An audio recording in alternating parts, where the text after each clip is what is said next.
మనము ఏ అంశం మాట్లాడుకున్నాము? అబద్ధము. దేనికోసం మాట్లాడుకున్నాము? అబద్ధము. అబద్ధం ఆడొచ్చా క్రైస్తవులు? అబద్ధం ఆడితే నష్టాలు ఏంటి? అబద్ధం ఆడితే నష్టాలు ఏమేమి చెప్పాను? అబద్ధం ఆడు వారిని దేవుడు నశింపజేయును. 1. 2, పాపము. అబద్ధం అంటే పాపము. అబద్ధం ఆడువాడు నా కన్నుల ఎదుట నిలవరాదు. ఏమన్నాడు దేవుడు? బేసిపెట్టు. అబద్ధం ఆడువాడు నా కన్నుల ఎదుట నిలవరాదు. అంతకుముందు ఉన్నట్లుగా నిజము పలుకు సాక్షి మనుషులను రక్షించును అంటూ అబద్ధములాడువాడు ఒట్టి మోసగాడు. అబద్ధములాడువాడిని దేవుడు ఏమంటున్నాడు? ఒట్టి మోసగాడు. వాడు ఎవరినైనా సరే ఎప్పుడైనా సరే మోసం చేయొచ్చు. ఇకపోతే ఈరోజు అబద్ధములాడువాడు అనే అబద్ధము అనే దాన్ని మనము పక్కన పెట్టేసి అబద్ధములాడువాడు ఒట్టి మోసగాడు, ఆ మోసగాడు అనే దాన్ని తీసుకొని మోసము అనే అంశం మీద మాట్లాడదాం. ఇది ఇక్కడ వచ్చి ఎవరైనా రఫ్ చేసి ఇక్కడ తీసుకోండి. మోసము. ఈరోజు మన అంశము మోసము. మోసం కోసం మాట్లాడుకుందాం. దానికి ముందుగా కొలస్సీలకు రాసిన పత్రిక 3వ అధ్యాయము. కొలస్సీలకు రాసిన పత్రిక 3వ అధ్యాయము 1వ వచనం నుంచి నేను జాగ్రత్తగా చదువుతాను. ఎక్కడైనా పొరబడితే మీరు చదివి నాకు సహాయం చేయండి. కొలస్సీలకు రాసిన పత్రిక 3వ అధ్యాయము 1వ వచనం. మీరు క్రీస్తుతో కూడా లేపబడిన వారైతే, కూర్చోలా ఇంకా లేకూడదు, లాస్ట్ వరకు లేకూడదు. మీరు లేచే కొద్దీ నాకు వైపు చేయాలనిపిస్తుంది. ఓకేనా? వీలైతే పడుకోవాలి అంతే ఇక్కడే, లేదంటే జాగ్రత్తగా వినాలి పాఠాలు. మీరు క్రీస్తుతో కూడా లేపబడిన వారైతే పైనున్న వాటినే వెదుకుడి, అక్కడ క్రీస్తు దేవుని కుడి పార్శ్వమున కూర్చొండి ఉన్నాడు. పైనున్న వాటి మీదనే కానీ భూ సంబంధమైన వాటి మీద మనస్సు పెట్టుకొనకుడి. చదువుతున్నప్పుడే అర్థమైపోవాలి మీకు. నేను దీన్ని విశ్లేషణ చేయను, వ్యాఖ్యానం చేయను. ఏలైనగా మీరు మృతి పొందితిరి, చచ్చిపోయారు. మీ జీవము క్రీస్తుతో కూడా దేవుని యందు దాచబడి ఉన్నది. మనకు జీవమై ఉన్న క్రీస్తు ప్రత్యక్షమైనప్పుడు మీరును ఆయనతో కూడా మహిమయందు ప్రత్యక్షపరచబడుదురు. 5వ వచనం. కావున అంటే పైనున్న వాటిని వెతుకుతున్నారు కాబట్టి మీరు ఎలా బ్రతకాలి అని అంటే, యేసు ప్రభువుతో పాటు మీరు పరలోకంలో ఉండాలంటే అది ఇప్పుడు కావున భూమి మీద ఉన్న మీ అవయవాలను, అన్ని టోటల్ అవయవాలు, శరీరంలో ఉన్న అతుక్కొని ఉన్న ప్రతి అవయవం, అనగా జారత్వమును, అపవిత్రతను, కామతురతను, దురాశను, విగ్రహారాధన అయినను, ధనాపేక్ష అయినను చంపివేయుడి. ఇది తిరిగి లేచిన వారి యొక్క జీవితాల్లో కనబడవు. బాగా వింటున్నారు కదా? 6వ వచనం. వాటి వలన దేవుని ఉగ్రత అవిధేయుల మీదికి వచ్చును. పూర్వము వారి మధ్య జీవించుచున్నప్పుడు మీరును వీటిని అనుసరించి నడుచుకుంటారు. ఇప్పుడైతే మీరు కోపము, ఆగ్రహము, దుష్టత్వము, దూషణ, మీ నోట బూతులు అను వాటన్నిటినీ విసర్జించుడి లేదా విడిచిపెట్టి ఉన్నారు. ఇప్పుడైతే 9వ వచనం. ఒకరితో ఒకడు అబద్ధమాడకుడి. ఇది మనము అంతకుముందు చూసుకున్న సబ్జెక్ట్. ఏలైనగా ప్రాచీన స్వభావమును, పాత పురుషుణ్ణి, ప్రాచీన స్వభావము అంటే పాత పురుషుడు దాని క్రియలతో కూడా మీరు పరిత్యజించి, అంటే దానికి విడాకులు ఇచ్చేసారు. పాత జీవితానికి మీరు ఏమిచ్చారు? విడాకులు ఇచ్చేసారు. విడాకులు ఇచ్చిన దాన్ని మళ్ళీ పెళ్లి చేసుకోకూడదు. జ్ఞానము కలుగు నిమిత్తం. ఏం కలుగు నిమిత్తము? ఎందుకు మీరు పాత జీవితానికి విడాకులు ఇచ్చేసారు అంటే, ఇప్పుడు జ్ఞానం అనే ఆమెను వివాహం చేసుకోబోతున్నారు, లేదా యేసుక్రీస్తు అనే ఆయనను మీరు వివాహం చేసుకోబోతున్నారు.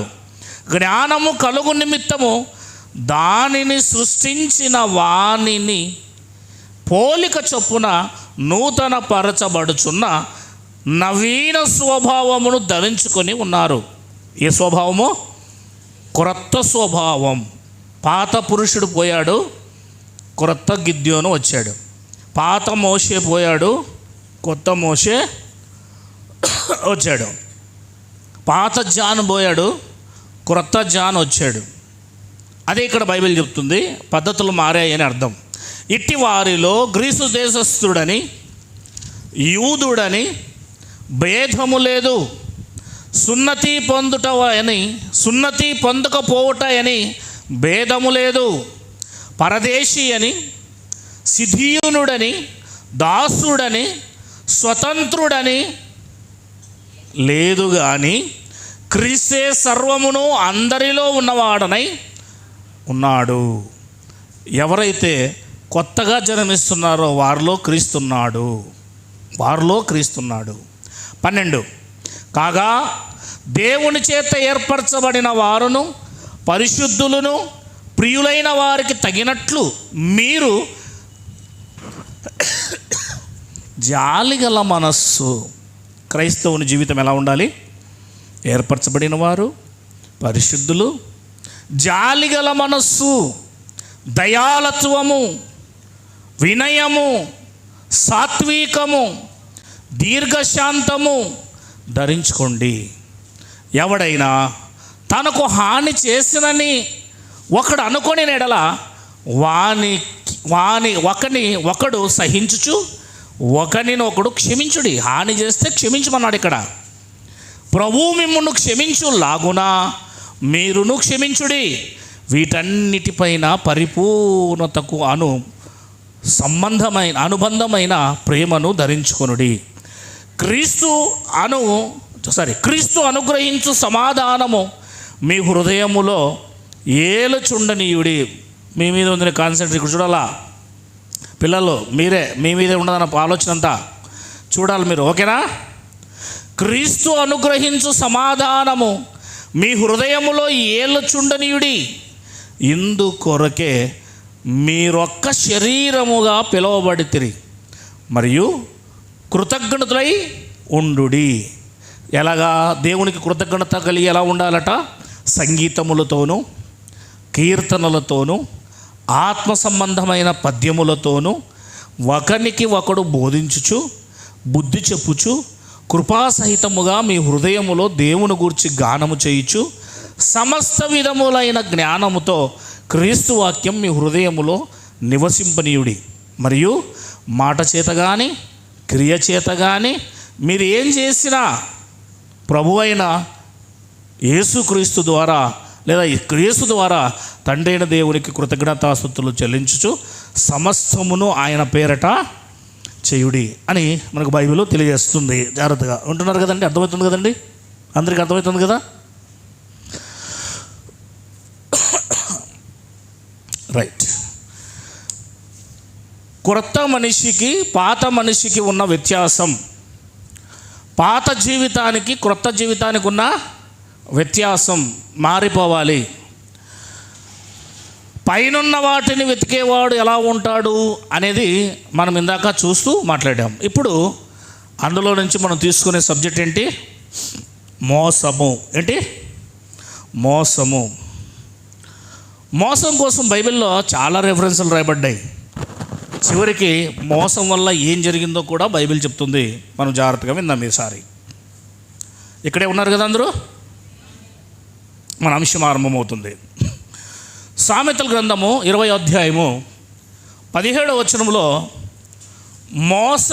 మోసము చేసి తెచ్చుకున్న ఆహారము మనుషులకు బహు ఇంపుగా ఉండును. అబ్బా, మోసం చేసి తెచ్చుకున్నది ఏది కూడా మనుషులకు ఎలా ఉంటుందంట? బహు ఇంపుగా ఉండును. పిమ్మట వాని నోరు మంటితో నింపబడును. అంటే అర్థం ఏంటి? చచ్చిపోతాడు అని అర్థం. మోసం చేస్తావు, ఆ మోసం చేసిన ఆహారాన్ని తెచ్చుకుని తింటావు, నీకేమో చాలా ఇంపుగా ఉంటుంది. పిమ్మట వాని నోరు మట్టితో నింపబడుతుంది. అంటే మోసం మరణం. మోసం చేసావో ఇతరులకి, నీవు మట్టితో నింపబడతావు. జాగ్రత్త, చచ్చిపోతావు. జాగ్రత్త, చంపేస్తాడు దేవుడు నిన్ను. నీ నోట్లో మన్ను కొట్ట అంటారు కదా, ఆ మాట మాట్లాడుతున్నాడు అన్నమాట ఇక్కడ. మోసం చెయ్యొద్దు. నీకు బాగానే ఉంటుంది మోసం చేసినప్పుడు. మోసం చేసి తెచ్చుకున్నదంతా కూడా ప్రస్తుతానికి నీకు బాగా అనిపిస్తుంది, కానీ చివరికి నీ ప్రాణాన్ని తీస్తుంది చూడది అని చెప్తున్నాడు ఇక్కడ సామెతల గ్రంథం 20:17లో. హోషియా గ్రంథం 7వ అధ్యాయం 1వ వచనానికి వస్తే, హోషియా గ్రంథం దానియేలు గ్రంథం తర్వాత 7వ అధ్యాయం 1వ వచనానికి వస్తే, నేను ఇశ్రాయేలు వారికి స్వస్థత కలగజేయుదులా, అదేనా? చూసారా? కలగజేయుచుండగా ఎఫ్రాయిము దోషమును షోమ్రోను చెడుతనమును బయలుపడుచున్నది. జనులు మోసం అభ్యాసము చేయుదురు. ఏం చేస్తారంట? మోసం చేయడమే వాళ్ళ యొక్క రోజువారి పని. మనుషులు ఎలా తయారైపోయారు? మోసం చేద్దాం, ఎవరిని మోసం చేద్దాం, ఎవరిని తల మీద చేయబెడదాం, ఎవరిని మోసం చేద్దాం.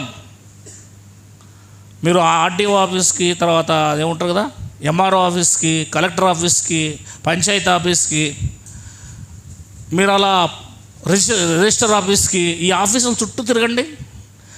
మీ తల మీద చేయబడ్డానికి రెడీగా భస్మాస్మరులు ఉంటారు. నువ్వు దొరకగానే 1000-500 తీసేసుకొని మోసం చేసేస్తారు.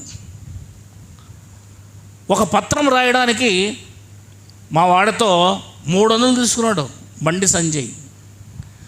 మామూలుగా అది 20 రూపాయలు పిల్లోడని చెప్పేసి.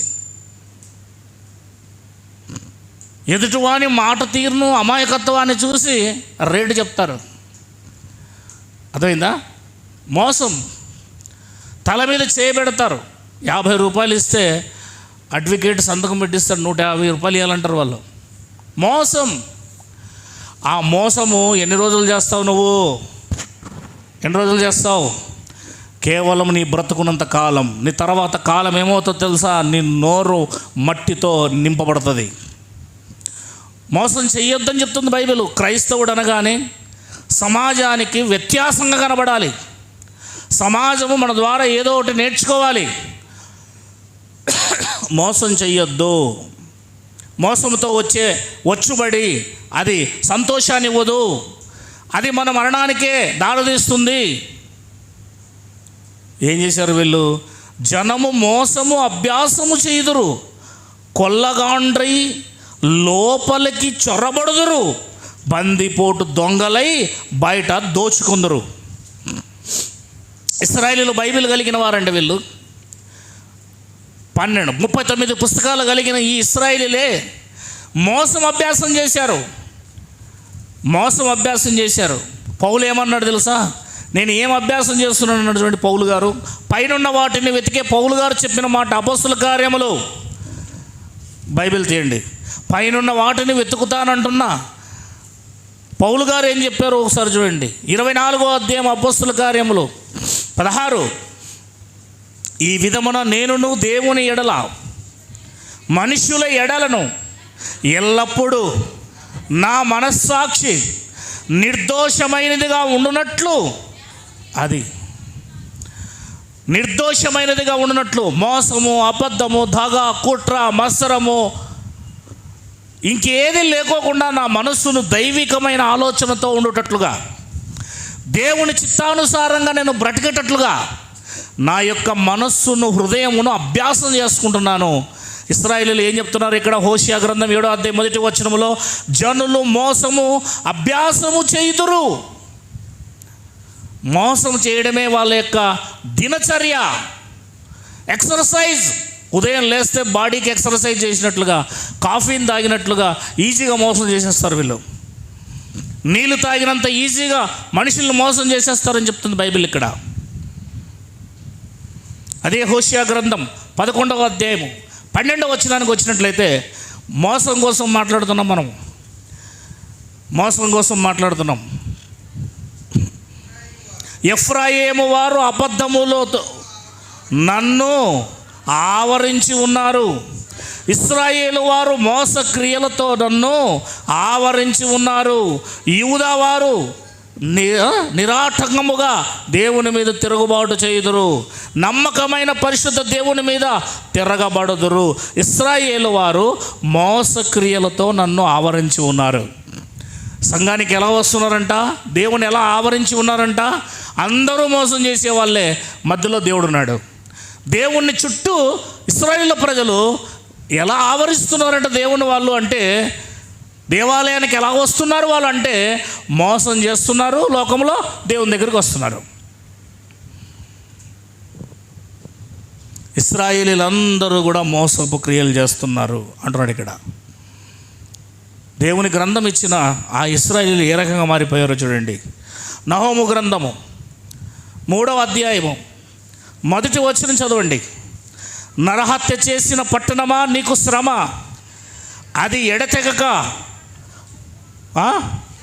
ఎర్ర పట్టుకొనుచు మోసముతోనూ బలత్కారముతోనూ, మోసముతోనూ, ఏముడితో? అది నినేవే పట్టణం మోసంతో నిండుకుంది. అందుకే మీరు నినేవే పట్టణం ఎలా అంతమైందో అదే 3వ అధ్యాయం 15వ వచనంలో చూడండి. ఒకప్పుడు యోనా ద్వారా నినేవే పట్టణానికి దుర్గతి పట్టింది, దాని పాపం బహు ఘోరమైంది. వెళ్ళు, 40 రోజుల్లో స్వర్గము ఆకాశం నుండి అగ్ని కురిపిస్తా, మొత్తం నినేవే పట్టణాన్ని నాశనం చేస్తానని చెప్పిన దేవుడు మారు మనసు పొందుకున్నందుకు దేవుడు వాళ్ళకి 120 సంవత్సరాల టైం ఇచ్చాడు. 120 years టైం ఇచ్చాడు. ఆ తర్వాత వాళ్ళు మరలా ఎలా మారిపోయారంటే, నహూము గారు గ్రంథం రాసేపాటికి ఎంత చెప్పినా, యోనా చెబితే విన్నారు, నహూము చెప్తే వినలేదు. అంటే మోసముతో నిండుకొని పోయింది ఆ దేశమంతా. అష్షూరీలందరూ కూడా మోసంతో నిండుకొని పోయారు. మోసం చేయడమే వాళ్ళ జీవిత చర్య, దినచర్యగా మారిపోయింది. అందుకే నినేవే పట్టణాన్ని 3వ అధ్యాయము నహూము గ్రంథం 15వ వచనంలో ఏం చేశాడు చూడండి. అచ్చటనే అగ్ని నిన్ను కాల్చి వేయును అని రాయబడింది చూడండి. నినేవే పట్టణం చేసిన మోసాన్ని బట్టి అగ్ని వచ్చి ఏం చేసేసింది? మొత్తం కాల్చిపడేసింది. 120,000 మంది జనాభా ఉండే పట్టణము బబులోను సామ్రాజ్యం వచ్చి అష్షూరీలను లేపేసింది. ఇది రాజధాని. నినేవే ఏది ఎవరికి రాజధాని? అష్షూరీలకు రాజధాని. ఢిల్లీ మన భారతదేశానికి రాజధాని. ఢిల్లీ మీదకి వచ్చి వేరే దేశస్తులు ఏ రకంగా అయితే బాంబులు వేసి దాన్ని లేపేస్తారో, కాల్చిపడేస్తారో, అదే విధముగా ఒక దేశపు రాజధాని నినేవే, దాన్ని మొత్తం అగ్ని చేత కాల్చిపడేసాడు దేవుడు. కారణం మోసం. ఏంటి? మోసం చేస్తే మనం నాశనం అయిపోతాం. మోసం చేస్తే మనము నాశనం అయిపోతాం.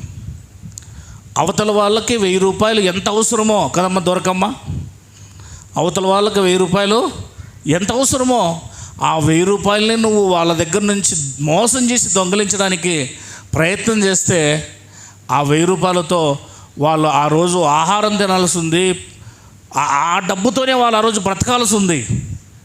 నువ్వు వాళ్ళని తల మీద చేపెట్టేసి మోసం చేస్తే, ఈరోజు డాక్టర్లు మోసం చేస్తున్నారు, పోలీసులు మోసం చేస్తున్నారు, ఆఫీసర్స్ మోసం చేస్తున్నారు, ఎంఆర్ఓ ఆఫీస్లో మోసం ఉంది, కలెక్టర్ ఆఫీస్లో మోసం ఉంది. ఎక్కడ లేదు మోసం చెప్పండి?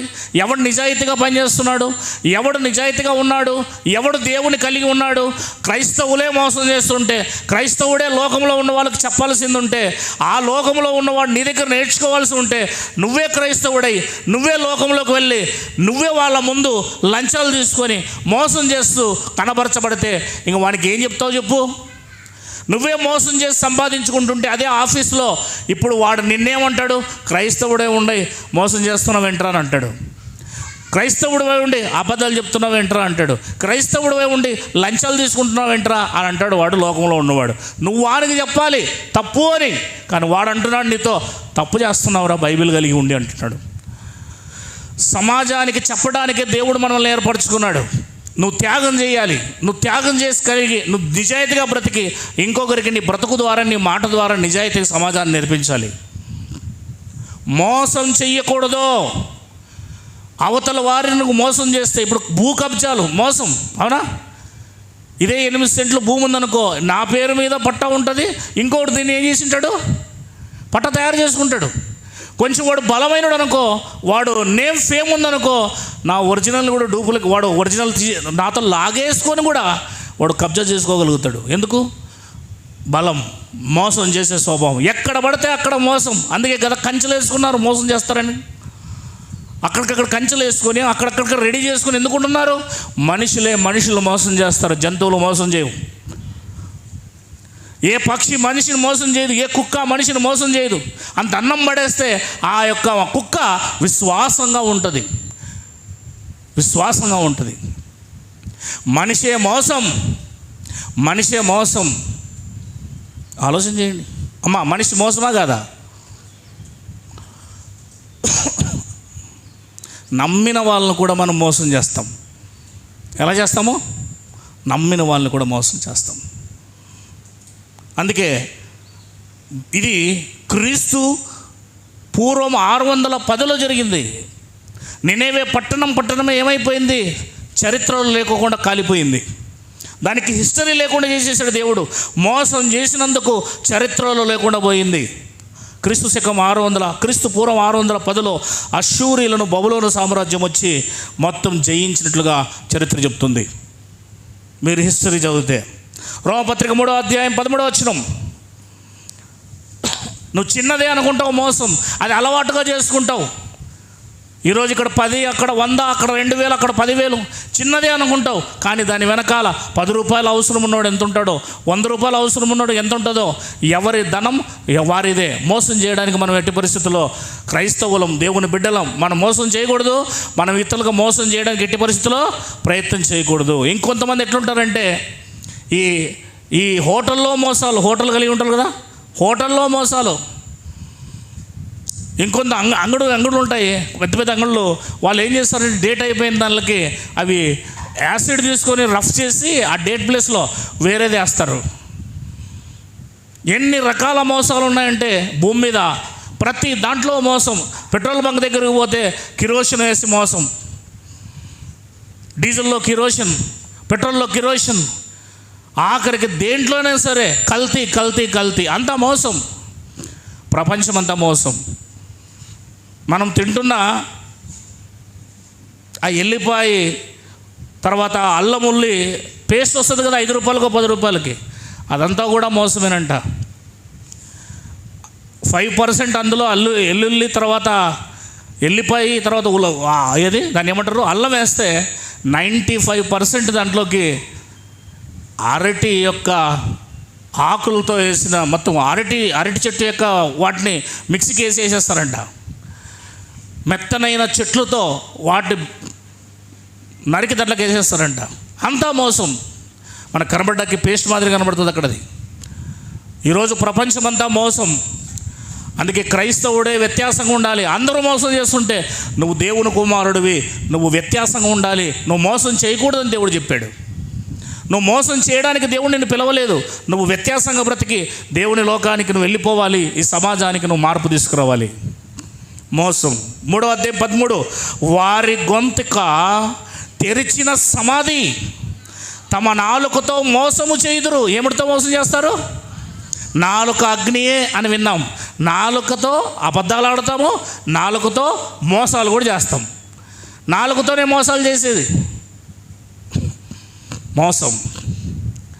ఇంకొంతమంది ఎట్లుంటారు, మన దగ్గర డబ్బు తీసుకుంటారు, ఆ తర్వాత నువ్వు నాకు ఎప్పుడు ఇచ్చినావురా అంటారు, అంతే అయిపోయా, ఫినిష్. మోసం ప్రతి విషయంలో మోసం. వారి యొక్క గొంతుక ఏమంటుంది బైబిలు? తమ నాలుకతో మోసము చేయుదురు. ఏం చేస్తారంటమ్మా? ఫ్యాన్ కొంచెం తగ్గించేసి సరిపోద్ది. నాలుకతో మోసం చేస్తారంటుంది బైబిలు. ఏమిటితో? వారి పెదవుల క్రింద సర్ప విషం ఉన్నది. తెస్సలోనికీయులకు రాసిన మొదటి పత్రిక 4వ అధ్యాయం 6వ వచనం. తెస్సలోనికీయులకు రాసిన మొదటి పత్రిక 4వ అధ్యాయం 6వ వచనం. ఈ విషయమందు ఎవడును అతిక్రమించి తన సహోదరునికి మోసము చెయ్యకుండా వాళ్ళేనో దేవునికి మహిమ కలుగును గాక. అంటే నువ్వు నీ సహోదరునికి మోసము చెయ్యకుండా ఉండాలి. దేవుడు మనకు చెప్తున్న మాట, నూతన నిబంధనలో మనకిచ్చిన చట్టం ఇది. క్రొత్త నిబంధనే మన చట్టం. ఈ క్రొత్త నిబంధన చట్టంలో ఏం చెబుతున్నాడంటే, నీవు నీ సహోదరునికి మోసం చెయ్యకూడదు. చెప్పండి, ఇక్కడ నా సహోదరులకు నేను మోసం చేయలేదని చెప్పగలిగేవారు? నేను మోసం చేయలేదండి, ఎవరికి మోసం చేయలేదని చెప్పండి. మోసం చేయకూడదు. మరలా చదువుతారా మాట? 4:6 మొదటి తెస్సలోనికీయులకు పత్రిక. ఈ విషయమందు ఎవడును అతిక్రమించి తన సహోదరునికి మోసం చేయకుండా వల్లెను. మోసం చెయ్యకూడదు. మోసం చేయకూడదు. ఎందుకనగా మేము పూర్వం మీతో చెప్పి సాక్ష్యం ఇచ్చిన ప్రకారం ప్రభు వీటన్నిటి విషయమై మోసం చేస్తే ప్రతిదండన చేస్తాడు దేవుడు. ప్రతిదండన అంటే తగిన శాస్తి, తగిన శిక్ష. నువ్వు చేసిన దానికి, మోసానికి తగిన శిక్ష వేస్తాడు అని చెప్తున్నాడు దేవుడు. కొరింథీయులకు రాసిన 2వ పత్రిక, కొరింథీయులకు రాసిన 2వ పత్రిక 7వ అధ్యాయము 2వ వచనం చదవండి. బైబిల్ తీయాలి మీరు. కొరింథీయులకు రాసిన 2వ పత్రిక 7వ అధ్యాయము 2వ వచనం. మమ్మును మీ హృదయములో చేర్చుకొని మేము ఎవరికి అన్యాయం చేయలేదు, ఎవరిని చలపలేదు. ఇది అపోస్తలులు చేసిన బోధ. మొదటి శతాబ్దపు క్రైస్తవ బోధ. ఇప్పుడు వినండి, మనం ఎవరిని చెరపలేదా? మనం ఎవరికి అన్యాయం చేయలేదా? మనం ఎవరికి మోసం చేయలేదా? ఒక్క నిమిషం ఆలోచన చేసుకొని మిమ్మల్ని మీరు పలానా చోటు నేను మోసం చేశానే, పలానా చోటు నేను మోసం చేశానే, అరే పలానా చోటు నేను మోసం చేశానే అని అనిపించదా? చెప్పండి. ఒకసారి నేను యోసేపు అన్న అనుకుంటా, బహుశా మన నాతో పాటు వచ్చింది యోసేపు అన్న, ఎవరు వచ్చారో తెలియదు.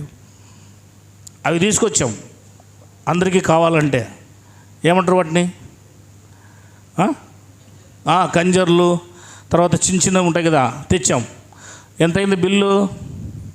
2400 అయిందండి బిల్లు. పాపం అతనికి లెక్కేసేక రాక 1400 చెప్పాడు. ఇంటికి వచ్చిన తర్వాత ఒక్కొక్క దాన్ని మేము కౌంట్ చేస్తే, ఒక్కొక్క దాన్ని కౌంట్ చేస్తే ఇక్కడ కూర్చొని అక్కడేమో 1400 ఇచ్చి వచ్చినాము, కానీ ఇక్కడికి వచ్చిన తర్వాత కౌంట్ చేస్తే ఎంత వస్తుంది తెలుసా? 2400. ఇప్పుడు అతనికి 1000 రూపాయలు మోసం చేశాం. ఏం చేశాము? అయితే కంజోరు అవన్నీ తీసుకున్నారు కదా కొంతమంది, డబ్బులు ఇవ్వలేదు. ఏమి ఇవ్వలేదు? డబ్బులు ఇవ్వలేదు. కొంతమంది ఇచ్చారు, కొంతమంది ఇవ్వలేదు. ఇచ్చినా ఇగిపోయినా నేను అక్కడికి పోయిన తర్వాత నా మనసు అవి చూసినప్పుడల్లా ఏమనిపిస్తుంది? అతను మనం మోసం చేసినాం. అర్థమవుతుందా? నీకు ఎక్కడైతే మోసం చేశాను, ఎవరికైతే ఇవ్వవలసింది ఇవ్వకుండా నేను దాచిపెట్టాను, లేకపోతే ఎవరికైనా ఏదైనా ఇవ్వవలసి ఉంటే ఇప్పుడు నాకు గుర్తుకొచ్చింది అంటే మీరు మర్చిపోకుండా వ్రాసుకొని వాళ్ళకి చెల్లించేసేయండి. వద్దు, వాళ్ళకి ఎంత అవసరం ఉంటుందో తెలియదు.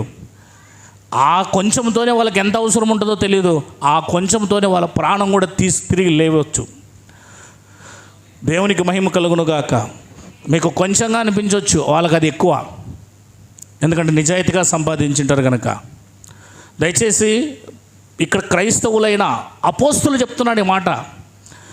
అపోస్తులు చెప్తున్నారు, ఇక్కడ పౌలు గారు చెప్తున్నారు ఈ మాట. చెప్పండి, మమ్మును మే హృదయములలో చేర్చుకోండి, మేము ఎవరికి అన్యాయం చేయలేదు, ఎవరిని చెరపలేదు, ఎవరిని మోసం చేయలేదయ్యా. ఎలా చెప్పగలుగుతావు నువ్వు? ఈ మాట చెప్పగలగాలి. పైన వాటిని వెతికేవాడు అయితే నువ్వు ఇక్కడ మోసం చేసుకుంటూ ఉంటే పరలోకం ఎలా దొరుకుతుంది నీకు? మోసం చేసుకుంటూ జీవిస్తే పరలోకం ఎలా జరుగుతుంది? మోసం చేసేవాడు ఎవడో తెలుసు కదా మీకు. తర్వాత చూపిస్తాను. ఆల్రెడీ మన రాజు చూశారు ఇక్కడ. చదువుదాం ప్రకటన గ్రంథం 9, అది కూడా చూసేద్దాం. ఎవరు మోసం చేసేవాడు? సర్వలోకమును మోసపుచ్చుచు అపవాది అనియు సాతాననియు పేరుగల ఆది సర్పమైన మహాఘట సర్పము పడద్రోయబడెను అని రాబడి. చూడండి, మోసం చేసేవాడు ఎవరు? సాతాను కుమారుడు. మీరు మీ అపవాది, మీ తండ్రి అపవాది. మీ అపవాది యొక్క కోరికలను మీరు నెరవేర్చుటకే పుట్టారా అన్నాడు యేసుప్రభువు వారు. మోసం చేస్తున్నావా? నువ్వు అపవాది కుమారుడివి. అబద్ధం ఆడుతున్నావా? నువ్వు అపవాది కుమారుడివి. మరి అబద్ధం ఆడకుండా ఉండాలంటే అబద్ధం ఆడకుండా ఉండాలి, మళ్ళీ తప్పదు. మోసం చేయకుండా ఉండాలంటే మోసం చేయకుండా ఉండాలా, తప్పదు. అబద్ధం ఆడకంటే మోసం కంటే అబద్ధం ఇంకా చాలా ఈజీగా పోద్ది. మోసమైనా చేయకుండా ఉండొచ్చు, కానీ అబద్ధం ఆడకుండా మాత్రం కష్టం అవుద్ది. చాలా ఆలోచన చేయండి. నేను 100 పాపాల్లో ఇది రెండోది చెప్తున్నా. కనుక మోసం చేసేవాడు ఎవరు? అపవాది. మరి అపవాది పిల్లలం మనం ఎవరు? తప్పనిసరిగా మోసం చేసే అపవాది పిల్లలమే. యోహాను పత్రిక 3వ అధ్యాయము, 1 యోహాను పత్రిక 3వ అధ్యాయము. బయట ఎవరు తిరగొద్దు. నేను వచ్చినానంటే బర తీసుకుని వాంచిపరేస్తాను. చూడండి 3వ అధ్యాయము 8వ వచనం. అపవాది మొదట నుండి పాపము చేయుచున్నాడు గనుక పాపము చేయువాడు అపవాది సంబంధి. అపవాది యొక్క క్రియలను లయపరచుటకే దేవుని కుమారుడు ఈ లోకములోనికి వచ్చాను. దేవునికి మహిమ కలుగును గాక. ఇప్పుడు 8వ వచనం నేను చదువుతాను, జాగ్రత్తగా వినండి. అపవాది మొదట నుండి మోసము చేయుచున్నాడు గనక మోసము చేయువాడు అపవాది సంబంధి. అపవాది యొక్క మోసపు క్రియలను లయం చేయటికే దేవుని కుమారుడు ఈ లోకానికి వచ్చాడు. మరి దేవుని కుమారుడు నీలోకి వస్తే నువ్వు ఇంకా మోసం చేస్తున్నావు అంటే క్రియలు ఏం కాలేదు? అపవాది క్రియలు. అది అపవాది క్రియలు నీలో లయం చేయడానికి, అపవాది క్రియలు మనలో లయం చేయడానికి యేసుక్రీస్తు వారు మనలోకి వచ్చారు. పరిశుద్ధాత్మ మనలోకి వచ్చాడు. తండ్రి దేవుడు మనలోకి వచ్చాడు. మరి వాళ్ళు మనలోకి వచ్చి నీలో ఇంకా మోసం ఉందంటే ఆ మోసాన్ని తీసివేసే బాధ్యతను యేసుక్రీస్తుకు నువ్వు ఇంకా ఇవ్వలేదు. అంటే ఎవరు అంటున్నాడు మనల్ని ఇప్పుడు? అపవాది పిల్లలం. ఎవరు మనము? అపవాది పిల్లలం. ఎప్పుడు మోసం చేస్తావు? అందుకు వానికంటే పెద్ద మేడ కట్టాలి, వానికంటే బాగా ఉండాలి నేను అన్నప్పుడు మోసం చేస్తావు. నీకు ఎవడు చెప్పాడు మేడలు కట్టమని చెప్పాడా? పొలాలు కొనమని చెప్పాడా యేసుప్రభువు వారు? పరలోకానికి రమ్మని చెప్పాడా? క్రైస్తవుడు అంటే పరలోకానికి రావాలి. క్రైస్తవుడు అంటే భూ సంబంధమైన సంపదల కోసం యేసుప్రభువు దగ్గరకు రాకూడదు. భూ సంబంధమైన ఇష్టాల కోసం యేసుప్రభువు దగ్గరకు రాకూడదు. భూమి మీద ఆ పూటకి తిండి ఉందో లేదో చూసుకొని ఆ దేవునితో బ్రతకడానికి రావాలి. లగ్జరీ జీవితం జీవించడానికి యేసుప్రభువు దగ్గర రావాల్సిందేది. యేసుప్రభువు దగ్గరకు రావాల్సింది మనము ఆయన చెప్పినట్లుగా మనం జీవించడానికి. మనలో సాతాను క్రియలు ఏమైనా ఉంటే తీసివేయడానికి ఆయనకు అవకాశం ఇవ్వాలి. దేవునికి మహిమ కలుగునుగాక. 9వ వచనం కూడా చదువుదాం. దేవుని మూలముగా పుట్టిన ప్రతి వానిలో ఆయన బీజము నిలుచును గనక వాడు పాపము చెయ్యడు, వాడు దేవుని మూలంగా పుట్టినవాడు గనక పాపము చేయజాలడు. ఈ స్టేజ్కి వెళ్తేనే స్వర్గం వస్తుంది. మీరు మీ మరణ స్థితికి వెళ్ళేపాటికే ఇవన్నిటినీ మీరు క్లోజ్ చేసుకోవాలండి. ఒకవేళ ఈ రాత్రి చచ్చిపోతాం అనుకో, మోసం చేసింటే గమనించండి. ఒకసారి అబద్ధాలు ఆడారా గమనించండి. ఎన్ని కొమ్ములు నాశనం చేశారో, మోసం చేశారా, ఎవరెవరు మోసం చేశారో, లేకపోతే ఇవన్నీ ఉన్నాయి కదా, ఒక్కసారి ఇవన్నిటిని తోడేసుకోండి, గమనించండి. మీరు నెంబర్ వేసుకోండి, ధ్యానించండి. ఎవరికి మోసం చేశారో ఆ మోసం చేసిన వాళ్ళకి వెళ్ళి క్షమాపణ అడగండి, లేదా వాళ్ళకి ఇవ్వవలసింది ఇచ్చేయండి. మోసం చేశారని వాళ్ళతో ఒప్పుకోండి. లేదా అబద్ధం ఆడినందుకు ఎవరైనా కొమ్ములు నాశనం చేశారా, లేకపోతే ఎవరైనా ఏమైనా ఇబ్బంది పెట్టారా, ఎవరైనా గొడవలు పెట్టారా, వెళ్ళండి వారిద్దరిని సమాధానపరచండి. నీవు ఫ్రీ అయిపో. నీ మీద ఏ మచ్చ లేకోకుండా నువ్వు నిలబడు దేవుని ముందు. ఒకవేళ ఈ రాత్రి నీ మరణం అయితే నువ్వు దేవుని దగ్గరికి వెళ్ళడానికి అవకాశం వస్తుంది. పూర్తిగా ఎవరి గ్రీన్ అయిపోవాలి. నువ్వు పరిశుద్ధునిగా నువ్వు మార్చబడాలి. సాతాను క్రియలు నీలో ఉండకుండా నువ్వు మారాలి. చల్లనైన, మంచిదైన, హాయిదైన చక్కని మరణం వస్తుంది. హాయిగా వెళ్ళిపో. దేవునికి మహిమ కలుగును గాక. అంతేనా లేదా? బ్రతుకుట క్రీస్తే చావైతే ఎందుకురా మొత్తుకొని చచ్చిపోతున్నారు, నాకు శ్రమలు ఉన్నాయని యెరూషలేములో క్రీస్తు నిమిత్తం చావడానికి సిద్ధంగా ఉన్నాను. పక్కమా అన్నాడు. అంతే. దేవునికి మహిమ కలుగును గాక. హల్లెలూయా. అది క్రైస్తవ్యం అంటే. బ్రతుకును మార్చుకోవడం క్రైస్తవం అంటే. జీవితంలో మార్పు రావడం. మనము చెప్పుకుంటే సీనియర్స్ 5 ఏళ్ళు, 10 ఏళ్ళు, 15 ఏళ్ళు, 20 ఏళ్ళు, 30 ఏళ్ళు, 40 ఏళ్ళు, 50 ఏళ్ళు అని చెప్పుకుంటాం. కానీ అబద్ధాలు ఆడడం మానడం లేదు, మోసం చేయడమో మానడం లేదు. ఇప్పుడు ఒక వ్యక్తిని మేము ముందు పెడతా.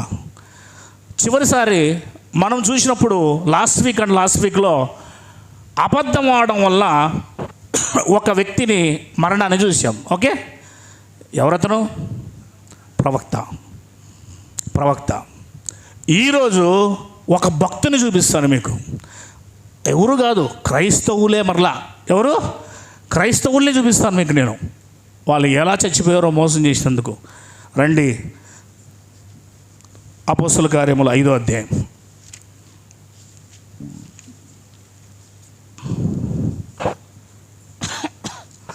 అపోస్తలుల కార్యములు 5వ అధ్యాయం మొదటి వచనం నుంచి చదువుదాం.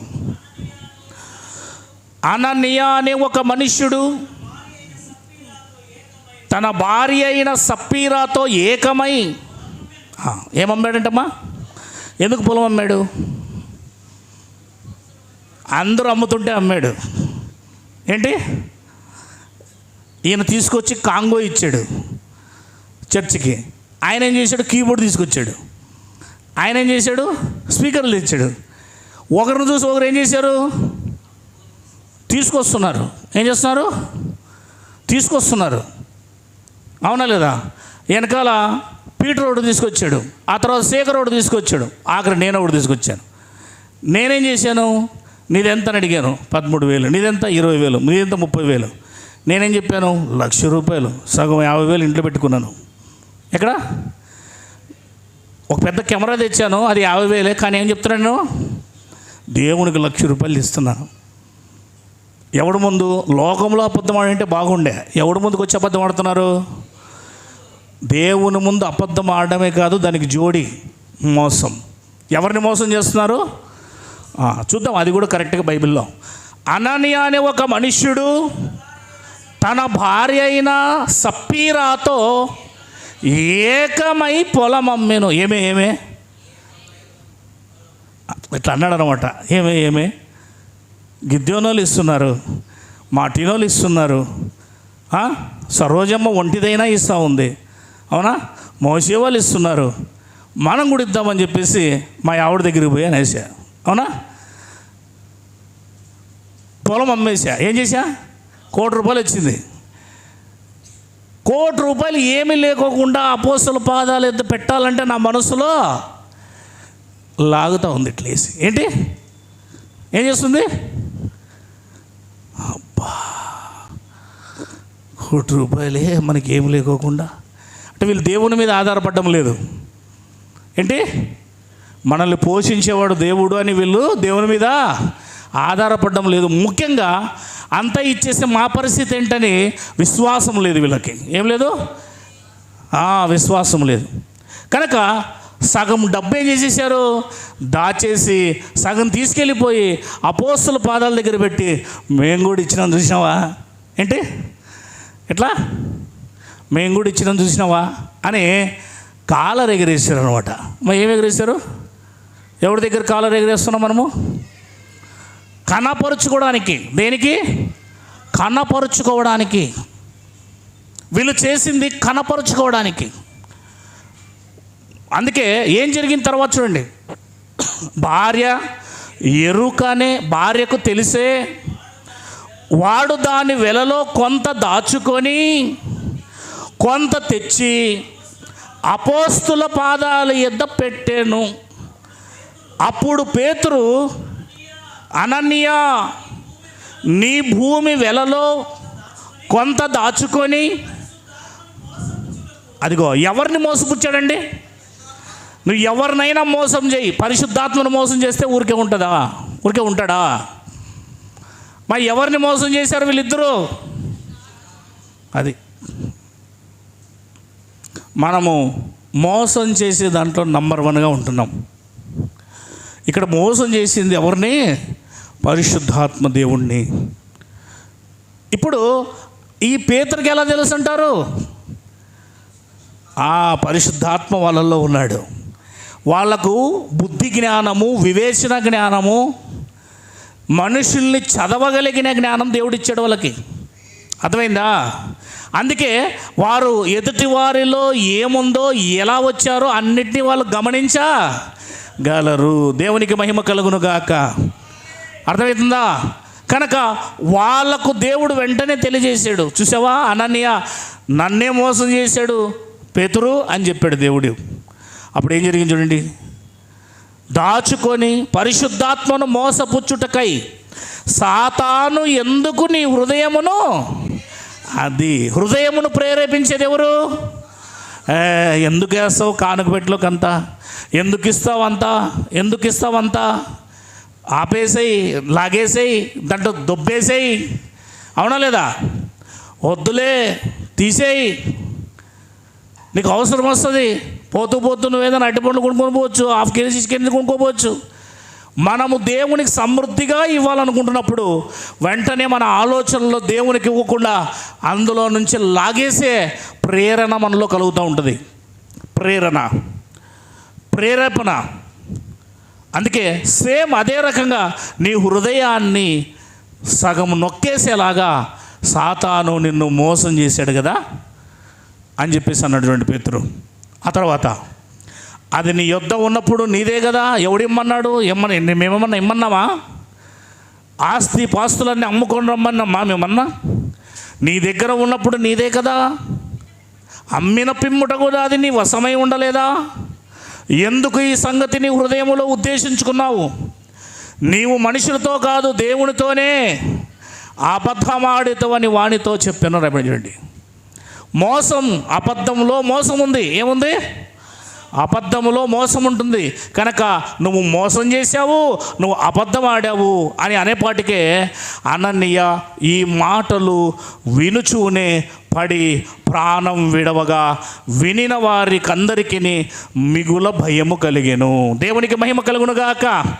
మా అననీయ ఏమైపోయాడు? పేతురి మాట అనగానే ఫుల్పిట్ మీద నుంచి అక్కడే ఆ మాట లోపలికి వెళ్ళిపోయి హార్ట్ అటాక్ వచ్చింది ఆయనకు. ఏమొచ్చింది? Heart attack. ఆగిపోయిందండి గుండె. ఆ పవర్ ఉంటుంది వాళ్ళల్లో. ఎందుకంటే వాళ్ళ మాటల్లో జీవం ఉంది. ఏముంది? జీవం ఉందండి. పేతురు నోట్లోంచి జీవం వస్తుంది. ఎందుకంటే దేవుని ఆత్మ ఉంది ఆయనలో. అందుకే జీవం ఉంది. ఆ మాట మాట్లాడేపాటికే ఒక విషయం అండి. ఇక్కడ అననీయ అని పేతురు గారు లేదా దేవుని ఆత్మ అతన్ని చంపకపోయి ఉంటే పేతురు గారు ఈ అననీయ ఏం చేసేవాడు చెప్పండి? మోసం ఆల్రెడీ చేసేసాడు. ఇప్పుడు అతను పడి చచ్చిపోయి ఉండేది లాభమా? చచ్చిపోవడం లాభమా? బ్రతికింటికి పోయి ఉంటే లాభమా? మీరు చెప్పాలి అందరూ. ఇప్పుడు ఇతను బ్రతికింటికి పోతాడండి. అక్కడ పరిశుద్ధాత్మ దేవుడు పేతురు ద్వారా అతను చేసిన మోసాన్ని రివీల్ చేయలేదనుకోండి, అతను ఇంటికి వెళ్ళిపోతాడు. ఇంటికి వెళ్ళిపోయి నెక్స్ట్ డే ఈయన పొలం అమ్మాలనుకుని ఉంటాడు రెడీగా. అననీయ ఫ్రెండ్ జాన్. ఇప్పుడు ఇతను పోయి ఏమంటాడు? నువ్వు పొలం అమ్మావు కదా. అతను అడుగుతున్నాను, నువ్వు పొలం అమ్మావు కదా, ఎంతకు అమ్మావు?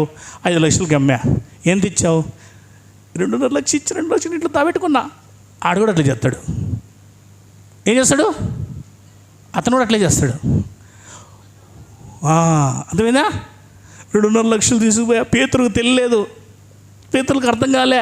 పేతురులో పరిశుద్ధాత్మ ఉన్నాడంట. నాతో ఏం మాట్లాడలే. నిజదేవుడు ఉంటే మాట్లాడేవాడు కదా అని అందరికీ అంటిస్తాడు. సంఘములో వాళ్ళకి ఏం చేస్తాడు? అందరికీ మంట పెడతాడు. అప్పుడు సంఘం ఏమైపోతుంది? చేదు వేరు అనేది చాలా స్పీడ్గా వెళ్ళిపోతుందండి. అందుకే దేవుడు ఏం చేశాడు? అందరికీ భయం కలగాల. వీళ్ళతో దేవుడు, అపోస్తులతో ఎవరున్నారు? నిజమైన దేవుడు ఉన్నాడు. మోసం చేస్తే, అబద్ధం చేస్తే చంపేస్తాడు దేవుడు, చంపేస్తాడు అని చెప్పేసి దేవుడి కార్యాన్ని జరిగించాడు. గొప్పగా జరుగుతుంది సేవ. వెంటనే ఆరిపోయేటట్టు చేస్తున్నారు ఇక్కడ. ఏమండి, మీరు అపోస్తుల కార్యముని గిన బాగా చదివితే 2 అధ్యాయాలు వివరించిన 1వ అధ్యాయం 2వ అధ్యాయం వదిలేస్తానండి. 3వ అధ్యాయంలో మీరు చదివితే 4వ అధ్యాయం, అమ్మ వింటున్నారా? మీ పిల్లల్ని మీరు మళ్ళా చూసుకుందరు, నా వైపు చూడండి. 3వ అధ్యాయం 4వ అధ్యాయం చూస్తే సమస్యలు బయట నుంచి వస్తాయి. ఎక్కడి నుంచి వస్తాయి?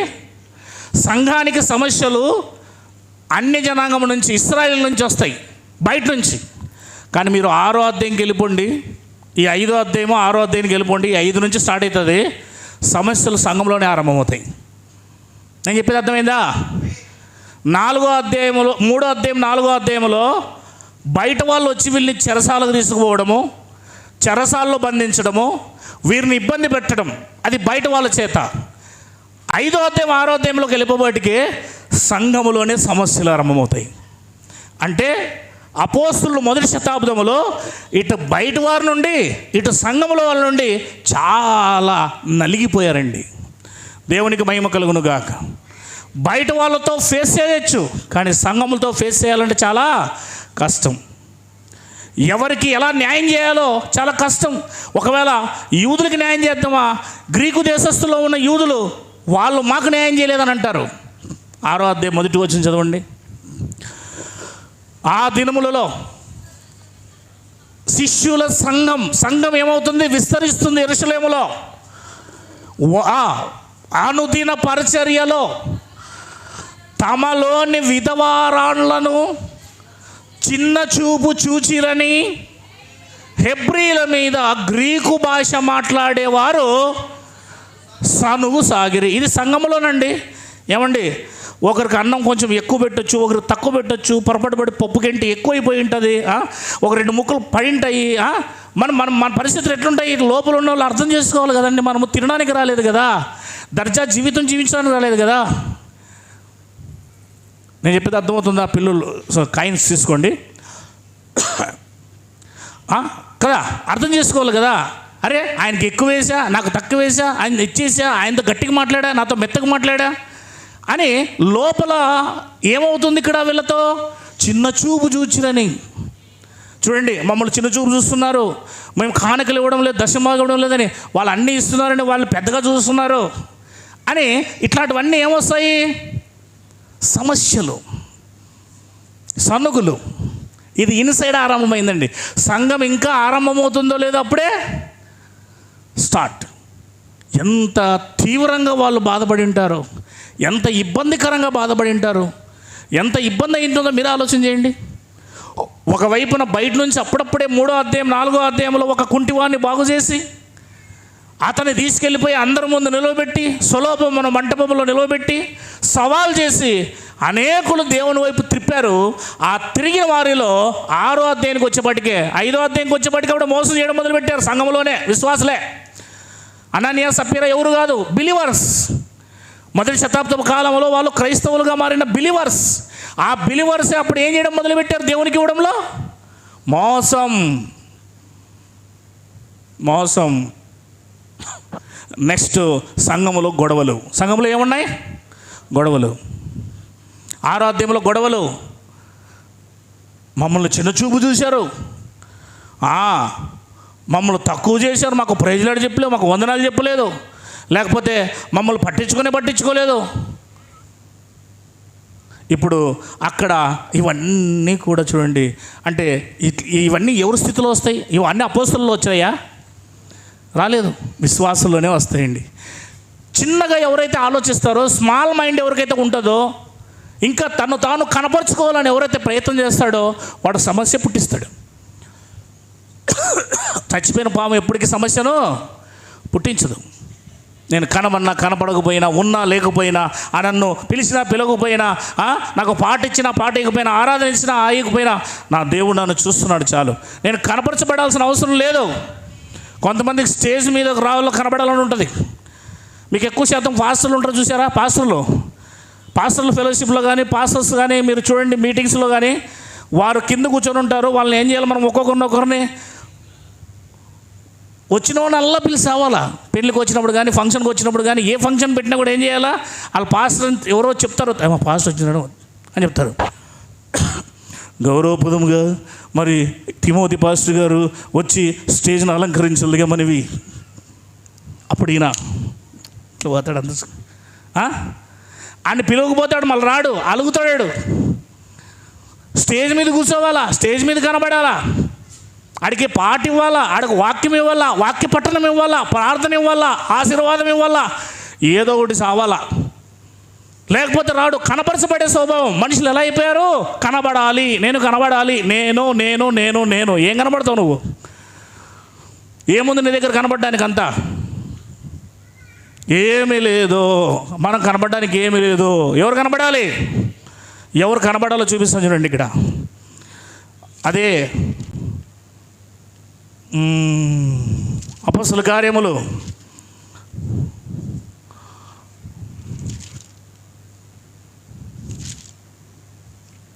14వ అధ్యాయము 23. అపొస్తలుల కార్యములు 14వ అధ్యాయము 23. మరియు ప్రతి సంఘములో వారికి పెద్దలను ఏర్పరిచి ఉపవాసం ఉండి ప్రార్థన చేసి వారు నమ్మిన ప్రభువునకు వారిని అప్పగించిరి. దేవునికి స్తోత్రం చెప్పండి. ఎవరు కనబడాలా? యేసు ప్రభు కనబడాలా, సిలువబడిన దేవుడు కనబడాలా, ప్రాణం పెట్టినోడు కనబడాలా. ఆఫ్టర్ నువ్వెంతరా పైన నిలబడినంత నువ్వు కనబడమేంటి? నువ్వు సిలువేయబడ్డావా? నువ్వు ప్రాణం పెట్టావా? పరలోకం దిగి వచ్చావా? ఏం పెట్టావు నువ్వు కనబడడానికి? ఇక్కడ నీవు కాదు, యేసు ప్రభు కనబడాలా. ఎవరు కనబడాలా? మనందరి కోసం ప్రాణం పెట్టినాడు, మనకు అందరి కోసం ఆ లోకాన్ని వదిలి దిగొచ్చినాడు, మన కోసం ఉమ్మించుకున్నాడు, మన కోసం కొట్టించుకున్నాడు, మన కోసం ముర్ల కిరీటం వేసుకున్నాడు. ఆయనకు అప్పగించాలి, ఆయన కనబడాలి, నువ్వు మొరగైపోవాలి. మనం కనబడాలనే స్వభావం ఎప్పుడైతే వస్తుందో సమస్యలు తీసుకొని వస్తామండి. ఏం తీసుకొని వస్తాము? సమస్యలు తీసుకొని వస్తాం.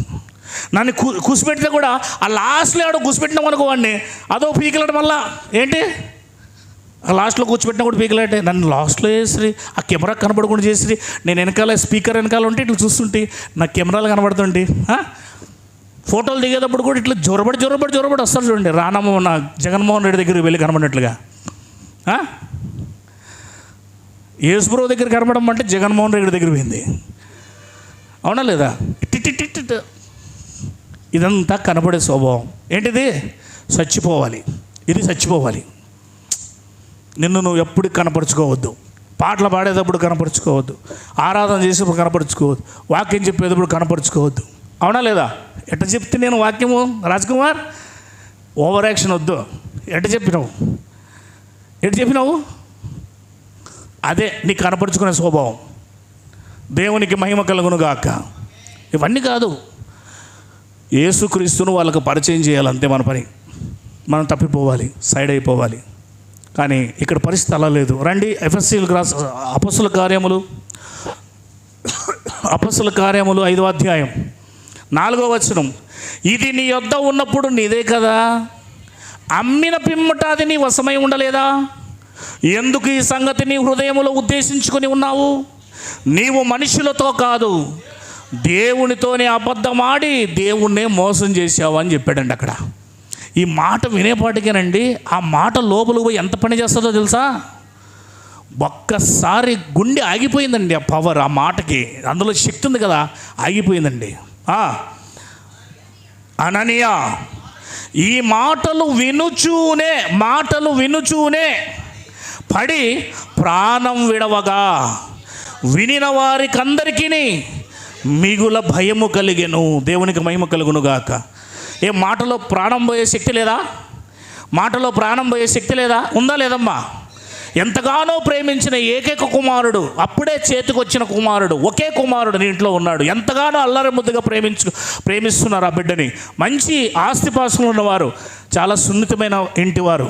కానీ వాడు బైక్ తీసుకెళ్ళిపోయి ఏ లారీ కింద పడి బజ్జి అయిపోయాడు. ఆ విషయాన్ని చెప్పడానికి పరిగెత్తుకుంటూ నీ పనివాడో నీ ఇంటివాడో ఎవడో వచ్చాడు. మీరు అప్పుడు భోజనం చేస్తున్నారు, టేబుల్ మీద కూర్చొని భార్యాభర్తలు ఇద్దరు భోజనం చేస్తున్నారు. అంటే వాడు అమ్మ నాన్న వచ్చి, అయ్యగారు మీ కుమారుడు ఇప్పుడే వెళ్ళి ఆ యొక్క లారీ కింద పడి బజ్జి అయిపోయి ప్రాణం విడిచాడనగానే సడన్గా ఏమవుతుంది? చచ్చిపోతారండి. చాలామంది చచ్చిపోయారు. ఇట్లా మాట చంపేస్తుంది, ఆగిపోతుంది వెంటనే. కనుక సేమ్ అదే రకంగా ఇక్కడ ఇది పవిత్రమైన మాట, పరిశుద్ధాత్మ మాట, శక్తిగల మాట. కనుక పేతురు నోట్లో ఉన్న మాట 5:20 చూడండి. పేతురు నోట్లో ఉన్న మాట ఏంటి తెలుసా? 5:20, ఈ జీవమును గూర్చిన మాటలన్నీ ప్రజలతో చెప్పుడిన వారితో చెప్పాను. ఏ మాట బ్రతికిస్తుందో ఆ మాటలలో చంపే శక్తి కూడా ఉంది. జీవం గురించిన మాటలు అంటున్నాడు అక్కడ. అంటే పేతురు నోట్లో ఉన్న మాట ఏంటి?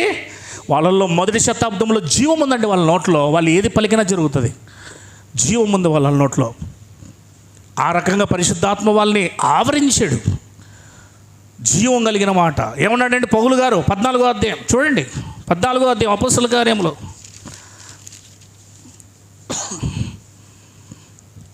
అపోస్తలుల కార్యములు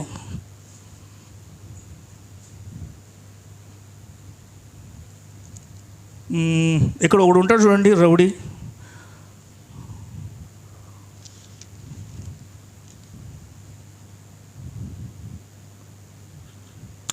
పదమూడు సరే.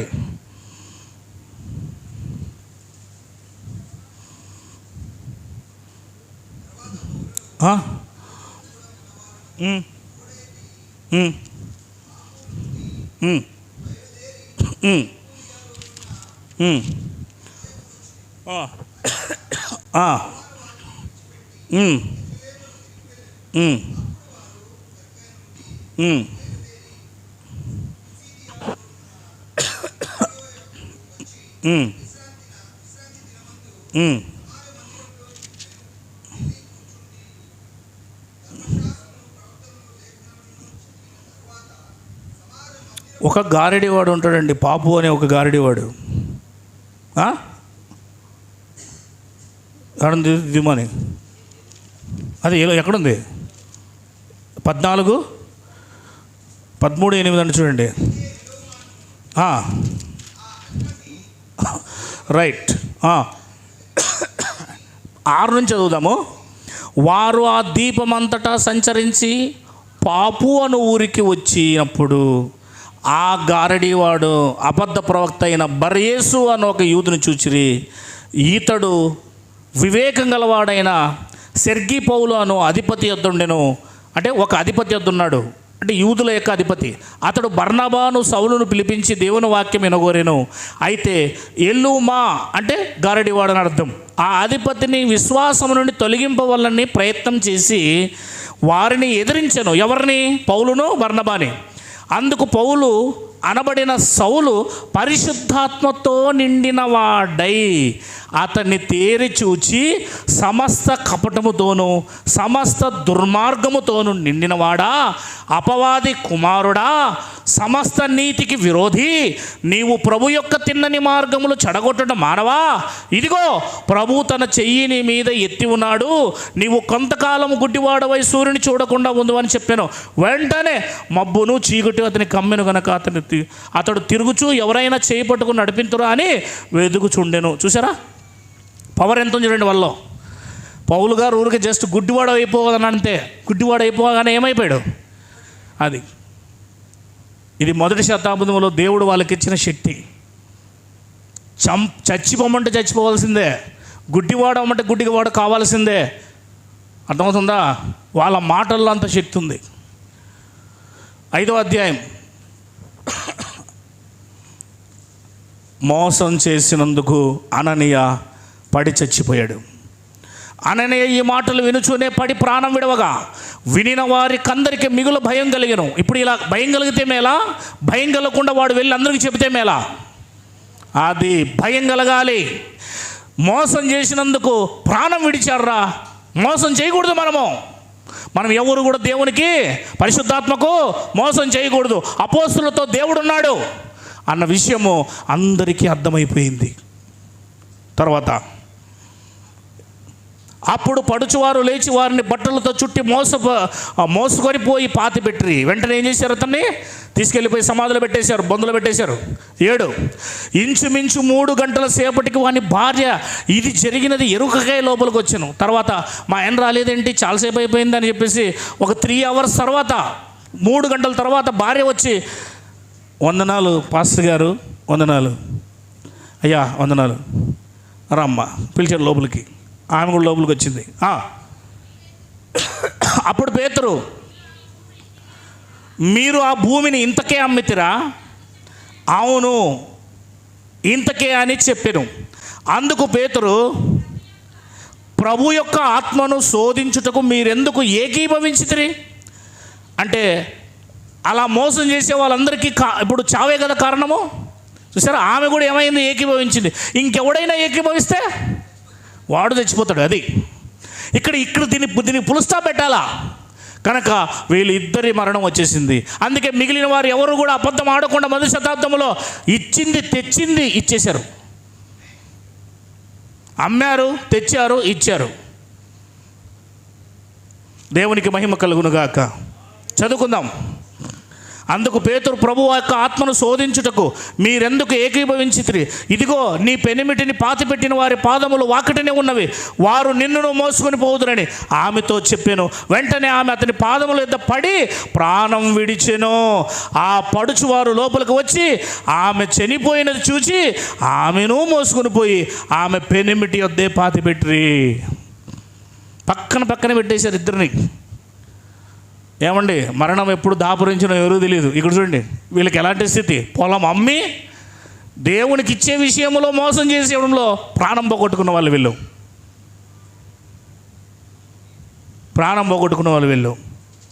దేవునికి మహిమ కలుగును గాక. వెంటనే ఏం జరుగుతుంది? కిందకి వస్తే, సంఘం అంతటికి ఈ సంగతులు వినిన వారందరికీ మిగుల భయము కలిగెను. అమ్మా, ఇంకా మేము ఇలాంటి పనులు చేయకూడదు, చాలా పొరపాటు చేశారు అనన్య సప్పీరాలు. వాళ్ళలాగా మేము ఇప్పుడు ఎవరైనా అనుకొని ఉంటారు కదా, ఆల్రెడీ రెడీగా ఉంటారు. మీరు పోయిరా పంటారా, మేము సగం అంటే ఆల్రెడీ ప్లాన్లో ఉండొచ్చు. వీళ్ళు వెళ్ళి చెడగొట్టచ్చు, లేదా మేము వెళ్తాం రా ముందు ఆ సగం ఇచ్చేస్తాం, సగం మీరు తర్వాత ఇద్దరని ప్లాన్లో కూడా ఉండొచ్చు. అక్కడితో దానికి దేవుడు ఏం చేశాడు? ఫుల్ స్టాప్ పెట్టేశాడు. దేవుని సేవకు ఆటంకాలు ఇవే. దేవుని పని జరగాలంటే ధనం అవసరం. అందుకే కదా వాళ్ళు తీసుకొచ్చి ఇచ్చాడు. అయితే వాళ్ళు చేసిన మోసాన్ని బట్టి ఇప్పుడు చెప్పండి, ఆ ధనం ఎవరిది అవుతుందండి? సగం ధనం ఎక్కడ పెట్టారు? సగం ధనం ఎక్కడుందండి? ఇంట్లో ఉంది. సగం ఎక్కడుంది? అపోస్తల పాదాల దగ్గర ఉంది. సగము వాళ్ళు చెప్పండి మీరే. పొలం ఎవడికో అమ్మేశారు, సగమేమో అపోస్తల పాదాల దగ్గర పడేశారు, సగమేమో ఇంట్లో బీరువాలో పడేశారు. వీళ్ళొద్దరి బంధులో పోయి పడుకున్నారు. ఎవరిదో ఏంటిది? ఇదంత అవసరమా? ఒక మోసం ఎంత భయంకరమైన ప్రాణాన్ని తీసిందో చూడండి. ఈరోజు మనకు అలా పోకపోవచ్చు, కానీ మనం ఆత్మీయంగా చచ్చిపోతాం. ఎలా చచ్చిపోతామో? ఆత్మీయంగా చావు వస్తుందండి. ఇలాగే దేవుని వాక్యానికి విరుద్ధంగా మనం జీవించే కొద్దీ దేవునికి ఆత్మీయ మరణం వస్తూనే ఉంటుంది. అంటే మనం దేవుణ్ణి ఎప్పటికీ అర్థం చేసుకోలేం. చచ్చిపోతూనే ఉంటాం. అర్థం చేసుకోండి సోదరులారా, మోసం చేయొద్దు. మోసం చేస్తే ఏం జరుగుతుందో చెప్తాం బైబిల్. మరణం. మోసం చేస్తే ఉన్నది మనకి మరణం. దేవునికి మహిమ కలుగునుగాక. మోసం ఎవరి ద్వారా వస్తుందని చెప్పాను? సాతాను. కనుక సాతాను క్రియలను లయపరచడానికి దేవుడు ఈ లోకానికి వచ్చాడు. మరి యేసుక్రీస్తు నీలో ప్రత్యక్షమై ఉంటే నీలో అబద్ధము, నీలో మోసము అసలు ఉండుకోకుండా ఉన్నదాంతో బ్రతుకు, ఉన్నదాంతో జీవించు, ఉన్నదాంతోనే ఉండు. ఇంకోరు మోసం చేయొద్దు. నిన్ను మోసం చేసి నువ్వు ఎంత బాధపడతావో అదే రకంగా నువ్వు ఇంకొకరు మోసం చేస్తే అంతే బాధపడతాడని తెలుసుకో. నువ్వు అబద్ధం చెప్పి ఇంకొకరు మోసం చేస్తావో అదే రకంగా అబద్ధం చెప్పి ఇంకొకరు మోసం చేస్తే నేను ఎంత బాధపడతానో అదే బాధపడతానని తెలుసుకో. అర్థమైందా? కాబట్టి మోసం చేయొద్దు, అబద్ధం ఆడవద్దు అని బైబిల్ గ్రంథం సెలవిస్తుంది. ఒకవేళ మనం ఆ స్థితిలో ఉంటే మనల్ని మనం ఒప్పుదల చేసుకుని దేవుని ముందు నిలబడి క్షమాపణ పొందుకుందాం. అందరూ కలిసి పైకి లేచిన మనలైతే ఆరాధన చేసుకుని దేవుని స్తుతిద్దాం. ఒక్క నిమిషం పాటు అందరూ కలిసి అబద్ధం విషయమై, మోసం విషయమై అందరూ కలిసి మన దేవుని వైపు చూద్దాం. ఎందుకంటే మనం అబద్ధాలు ఆడి ఉన్నాం, మనం మోసం చేసి ఉన్నాం. అబద్ధాలు ఆడి ఉన్నాం, డైరెక్ట్గా చెప్పండి. అబద్ధం ఆడి ఉన్నామేమో కాదు, మోసం చేశామేమో కాదు, డైరెక్ట్గా ఒప్పుకోండి. దేవుని మీద నింద వేయద్దండి. కనుక తప్పనిసరిగా దేవుని వైపు చూస్తూ మనమందరూ కూడా, అదిగో ప్రాథమిక విద్య క్రైస్తవుల్లో ఇవి ప్రాథమిక విద్య, పునాది. ఇవే సరిగ్గా లేకపోతే సమాజానికి నువ్వేం చెప్తావు? క్రైస్తవులు కాని వారే అన్నిల్లోనే చాలామంది అబద్ధాలు ఆడరు. క్రైస్తవులు కాని వారే అన్నిల్లోనే చాలామంది మోసాలు చేయరు, చాలామంది లంచాలు పుచ్చుకోరు, నిజాయితీగా ఉంటాడు. నువ్వు క్రైస్తవుడివి, నువ్వు దేవుని బిడ్డవి, నువ్వు సమాజానికి నేర్పించవలసిన వాడివి. నువ్వు ఇలా ఉంటే ఇంక వాడే నీకంటే మేలు. ఒకసారి కళ్ళు ఎత్తి పైకి చూస్తూ కళ్ళు మూసుకొని దేవుని